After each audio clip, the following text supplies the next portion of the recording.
Merci. Je suis venu ici avec beaucoup d'humilité, un respect profond pour la Belgique francophone et une amitié sincère. De cette façon, je vous adresse comme je vous adresse à RTL TV. Chers amis, bonjour. Je vais tenir un discours assez général sur ce que j'ai fait et que l'IRM a fait suite aux inondations. J'ai eu l'accord de Madame la secrétaire générale de faire plus dans les groupes de travail plus tard, plus détaillés, plus orientés vers la commune. Mais donc voilà, ce sera un discours introductif et j'espère aussi explicatif. J'ai fait un tour de Belgique. Qu'est-ce que j'ai fait? J'ai pris l'initiative avec un support actif de mon patron, le directeur général de l'IRM, et avec... Ah, je vois que mon texte a disparu là. Ah oui, ok, ça va. Voilà, de faire le tour de notre pays, hein, parce que les inondations étaient au niveau local, mais bon, ça pourrait se faire partout en Belgique. Et je voudrais savoir, à ce moment-là, l'avis des gouverneurs, parce que les gouverneurs sont des fonctionnaires hyper importants pour la gestion des crises, utilisent nos produits. Et donc voilà, j'ai essayé de déterminer comment l'IRM et d'autres services, mais surtout l'IRM, pourraient être au service et renforcer leurs actions et comment l'IRM pourrait aider dans ces processus. Pourquoi l'IRM? Nous sommes un institut fédéral, parce que plusieurs témoignages dans la commission inondation au Parlement wallon, j'ai témoigné là aussi, comme vous savez, parce qu'il y a une possibilité d'améliorer la gestion de crise d'une telle catastrophe. Et l'IRM est un institut clé en cas de crise météorologique, parce que nous nous situons au sommet donc de la chaîne d'investissement, au sommet du cascade alerte. Si l'IRM ne déclenche rien du tout, ni les autres agences, ni personne, ni les autorités vont réagir. Donc par son caractère fédéral et ses nombreux accords de coopération avec les agences impliquées, et particulièrement avec la région wallonne, comme avec la région flamande, nous possédons une vue hélicoptère au niveau belge. Pourquoi moi? Parce que... Je vais essayer de... Allô, est-ce que ça va?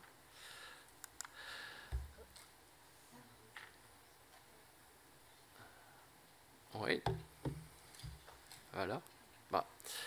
D'abord, comme je porte plusieurs casquettes, je suis chef de section prévision à l'IRM, je suis votre monsieur météo au niveau national, donc je présente la météo en Wallonie, à Bruxelles et en Flandre. Et donc, je possède un certain réseau de contacts qui m'a permis d'avoir des interactions avec les gouverneurs. Tous les gouverneurs, je les ai visités tous les 10, aussi là-haut fonctionnaires de Bruxelles, les services hydrologiques, les centres de crise au niveau national et régional. Et bon, on a quand même eu des discussions intéressantes. Et donc je vous présente quelques conclusions. J'ai aussi eu un entretien très constructif avec le ministre Henry. Peut-être vous vous souvenez qu'on a eu parfois des différences d'opinion dans les médias suite aux inondations. Mais quand même, c'était très constructif et respectueux. J'ai toujours dit que je respectais Monsieur le ministre. Et je pense qu'il a signé, ou il vient de signer, donc l'accord de coopération qui est élargi par rapport à l'IRM, avec beaucoup plus de produits qu'on va livrer au service hydrologique de la Wallonie. Et je pense que c'est une bonne chose. Donc, on n'est pas resté assis, on a fait quelque chose avec le service hydrologique où il réside des gens compétents. Ce que j'ai dit aussi à la presse, parfois c'était un peu... chacun défendait son institution, qui était normal, mais c'était dans le respect. Le gouvernement flamand m'a désigné comme expert météo dans un panel d'experts crus, donc la Flandre fait aussi l'exercice si les quantités d'eau tomberaient en Flandre, qu'est-ce que ça va donner, qu'est-ce qu'on peut faire dans la chaîne avertissement. Et donc, quand on... Maintenant, je vais essayer de... Oups. Peut-être on doit reculer un petit peu. Oui. Donc cette communication, je pense que c'est utile, même si c'est au niveau des gouverneurs. J'ai quand même retenu et entendu des messages qui étaient similaires autour du pays, de la Flandre occidentale, ma province, jusqu'à la province de Luxembourg. Et je pense qu'on peut optimaliser les processus entre les services de crise, les centres de crise, le ministère de l'Intérieur, l'IRM, les gouverneurs, les services hydrologiques. Et on a déjà fait pas mal de choses. Je vous rappelle donc le développement du CELEX, la cellule d'experts, avec M. Rigel, donc directeur du centre de crise wallon, l'IRM, les hydrologues. Et ça fonctionne assez bien. Il y a encore évidemment des choses à apprendre. Nous l'avons organisé pendant plusieurs épisodes pluvieux cet hiver. Et bon, c'est quoi? En fait, ce sont des conférences vidéo, évidemment avant les précipitations, avec un briefing météo suivi d'un briefing hydrologique en présence de la protection civile, des pompiers, des services de la province concernée. Et pour éviter donc des communications absentes avant la crise ou qui ne sont pas efficaces. Et les visioconférences, c'est facile à organiser parce que c'est très rapide et on peut partager l'écran, on peut partager des cartes météo, on peut en discuter, on peut poser des questions aux météorologues et aux hydrologues. Donc je pense que c'est un outil qui vaut vraiment la peine. En fait, qu'est-ce qu'on peut tirer comme leçon? Conclusion générale. D'abord, il y a une demande claire pour des prévisions plus détaillées, des précipitations, non seulement des quantités, mais aussi type de précipitations en hiver, des rafales dans l'espace et dans le temps. Adaptées très fréquemment, consultables et clairement présentées graphiquement. Les avertissements devraient être affinés à l'échelle municipale au cours de cette décennie. Parce que pour l'instant, ça pose toujours un problème. C'est ce que j'ai expliqué à la commission aussi. Quand il s'agit d'une zone pluvieuse assez vaste, c'est plus facile de prévoir, pas toujours, mais quand même en général c'est plus facile, que prévoir des orages au niveau communal.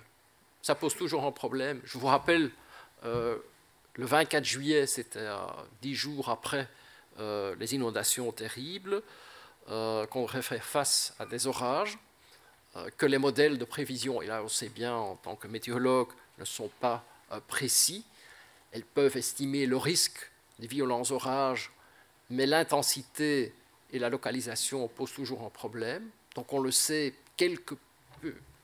une heure peut-être au maximum à l'avance, parfois 10-20 minutes, pas plus. Et donc j'avais proposé au directeur général du Centre de crise national d'organiser des briefings heure par heure, pour éviter évidemment des lacunes d'infos ou des fausses prévisions. Et là, qu'est-ce qui s'est passé? On avait dit, tout le monde regardait la vallée de la Vesdre. Je regardais aussi les autres provinces, bien entendu. Et voilà, Dinan et Namur étaient inondés. Au niveau de la vallée de la Vesdre, il n'y avait quasiment rien du tout. Donc, on a une tâche à l'IRM. On n'a pas entendu les inondations pour le faire, mais certainement maintenant ça va être accéléré grâce à l'argent public de la part de la Wallonie, aussi de la Flandre, pour améliorer les prévisions au niveau communal concernant les orages. Ça va prendre du temps, donc ça ne sera pas fait cet été ni l'année prochaine, mais on essaie quand même de progresser durant ces décennies. Est-ce qu'on va attendre la fin de ces décennies pour agir? Non. On est en contact avec les hydrologues pour leur fournir des prévisions ultra rapides, ça veut dire pour l'heure prochaine. Ils doivent adapter leur modèle hydrologique pour calculer les risques quasiment immédiats pour certaines communes. Donc là, on parle des prévisions d'impact, et c'est aussi un mot que j'ai entendu beaucoup à la commission, mais aussi durant mes entretiens. J'ai eu beaucoup de questions et beaucoup de remarques dans le sens, oui, monsieur Dehaenau, vous avez prévu 150 ou 200 mm, c'est très bien, mais qu'est-ce que ça veut? Et l'impact pour ma commune, c'est quoi? Ça se traduit en mètres d'eau, combien de mètres d'eau? Eh bien, ça, ce n'est pas la compétence de l'IRM. Est-ce que ça veut dire que l'IRM dit, bah, on s'en fout? Non, on va essayer, on ne va pas évidemment dépasser nos compétences, mais on va essayer de coordonner, d'améliorer les contacts avec les hydrologues pour leur aider à faire leur travail, parce que quand on parle de l'impact, c'est du terrain, donc c'est une compétence régionale, pas fédérale. Maintenant, quand même, aussi des connaissances et des contacts donc dans toute la Belgique pour faciliter cela. Et les hydrologues sont d'accord pour développer cela. Ça va prendre du temps parce que c'était aussi un problème pour les hydrologues wallons. Ils calculent les débits, mais ils ne calculent pas parce que c'est plus difficile la hauteur du niveau d'eau. Et je pense qu'ils ont compris cela maintenant. Ils avaient compris déjà avant, mais ce n'est pas évident, mais ils auront aussi des ressources pour le faire. Donc j'ai parlé des conférences vidéo, des prévisions d'impact. C'est très important et c'est ce que j'ai fait durant la phase fédérale, évidemment après les inondations, parce que là c'était pour la première fois qu'on a utilisé des conférences vidéo. Maintenant on va le faire évidemment avant les crises, mais avec des experts, des centres de crise, des gouverneurs, du personnel du terrain, c'est très important, ils sont inclus aussi, avant les crises météorologiques. On parle surtout quand il y a un risque de code rouge. Et les prévisions d'impact, où ces prévisions météo doivent inclure le scénario le plus probable, le plus optimiste, mais aussi, évidemment, le plus pessimiste. Mais le plus pessimiste, qui est encore réaliste. Je peux facilement dire, voilà, je vais multiplier les précipitations par 10, et je serai certain que le scénario pire sera couvert. Ce n'est pas le but, ça doit être scientifique. On a des outils pour cela, pour déterminer cela, et je pense qu'on doit le faire, parce qu'il y a aussi non seulement la prévision qui est parfois considérée comme une valeur absolue, mais il y a beaucoup d'incertitudes, et certainement au niveau local. Donc il faut communiquer les incertitudes de façon cohérente, compréhensible et utilisable pour les pouvoirs locaux. Et donc je pense que ça va dans le bon sens. Pour l'IRM, qu'est-ce qu'on doit faire concrètement cette année? C'est de mettre des prévisions, précipitations, de neige, de rafales à la disposition du Centre de crise national, parce que maintenant on travaille avec des cartes par province, avec un certain texte descriptif, mais on veut fournir des cartes aussi, parce qu'on a des cartes. Parfois on l'envoie maintenant par email, mais ça doit être intégré dans l'ICMS, et plus tard, à partir de fin 23 ou 24, le nouveau système Paragon du Centre national de crise, qui va permettre normalement de visualiser au niveau communal. Donc un exemple des prévisions de précipitation, mais ça c'est au niveau de Belge. Donc c'est une carte, voilà, les total precipitation, donc les précipitations totales. Évidemment, c'est le but de pouvoir zoomer sur cette carte. On a aussi des cartes de rafales. Ce qu'on ne peut pas faire pour l'instant, c'est de prévoir des tornades, des rafales descendantes par commune. On essaye, et ça va, on a parfois de bons résultats à estimer le risque d'avoir des tornades ou des violents rafales descendantes, mais de déterminer la localisation et l'intensité comme des orages, ça c'est toujours difficile. Donc, oui, on peut continuer.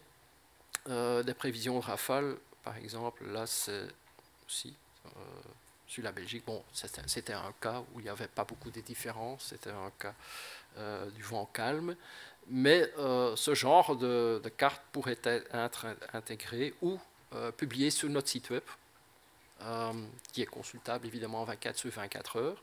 On a aussi notre application météo. Je ne vais pas expliquer tout ce qui est dedans pour l'instant parce que ça va faire l'objet, j'espère, dans des groupes de travail où je peux, parce qu'on a parlé de la formation aussi, c'est aussi une de mes propositions. Ce n'est pas pour vous transformer en monsieur météo, madame météo, mais c'est pour vous familiariser avec les produits de l'IRM pour savoir qu'est-ce qu'on veut dire. Est-ce que le langage est clair?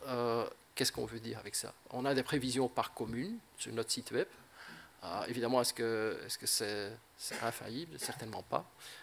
Mais c'est déjà, on travaille dans ce sens-là, il y a déjà quelque chose à dire. Donc je pense que pour réduire le nombre d'avertissements, parce qu'il y a aussi des gouverneurs, il dit bah, je reçois énormément d'avertissements à l'IRM. En fait, ce n'est pas toujours la faute de l'IRM, parce que j'ai découvert que le centre de crise national transfère tous les avertissements de l'IRM, même les avertissements qui sont issus pour la côte, arrivent en province de Namur, Luxembourg. Donc ils envoient tout, évidemment. Je comprends que ça devient un peu lourd, donc j'ai parlé au centre crise national, mais ça dépend des gouverneurs. Il y a des gouverneurs qui disent je veux recevoir tout, j'espère de recevoir un peu moins. Donc jouer un rôle de coordination en établissement des contacts entre les experts fédéraux et régionaux est indispensable aussi. Météorologues et hydrologues, il y avait des contacts avant, évidemment, mais maintenant il y a beaucoup plus. J'ai parlé de la probabilité, j'ai parlé de la formation, parce qu'en Flandre, et quand je parle de la Flandre, c'est certainement avec du respect envers vous. Hein, c'est pas pour dire voilà, ce qu'on fait en Flandre, on doit faire en Wallonie, c'est pas du tout mon cas, vous savez. Mais il y a une formation du côté néerlandophone du centre de crise nationale, parce qu'ils ont trouvé un partenaire privé qui donne des formations sur l'aspect de crise. Mais vous l'avez aussi, parce que l'Université de Liège le fait aussi. Mais là, c'est un partenaire privé qui forme les pompiers, les planus. Donc, il y a un cours. Je donne des cours sur les prévisions météo, comment interpréter les produits l'IRM, comment les utiliser. Et je suis partisan pour le faire en Wallonie aussi, ou avec mes collègues qui pourraient le faire. Donc, je pense que c'est quelque chose d'important, c'est la formation aussi au niveau d'utilisation des produits météo. Qu'est-ce que... conclure? Oui, j'ai presque fini. Donc, pour les prochaines années, bon, j'ai parlé d'améliorer les prévisions d'orage, de la grêle, et aussi, il y a des projets de recherche qui sont déjà en cours pour cela, de renforcement de la capacité des modèles d'atmosphère et de détection de l'IRM pour permettre de meilleures prédictions à l'échelle communale, et de la formation des agents, et puis un appui scientifique à l'évaluation des risques dans un climat changeant par le Climate Center, donc le Climate Center du secrétaire d'État Thomas Dermine, qui est mon ministre de tutelle. Voilà, je vais conclure avec ça, avec beaucoup de respect pour vous et pour toutes vos actions que vous avez menées après la crise. On était vraiment impressionnés au niveau de l'IRM, personnellement moi aussi. Et donc voilà, je suis très heureux d'être ici et je suis aussi à l'écoute. Je vais rester encore une bonne partie de la journée. Si vous avez besoin de quelque chose de moi, n'hésitez pas. Je vous remercie.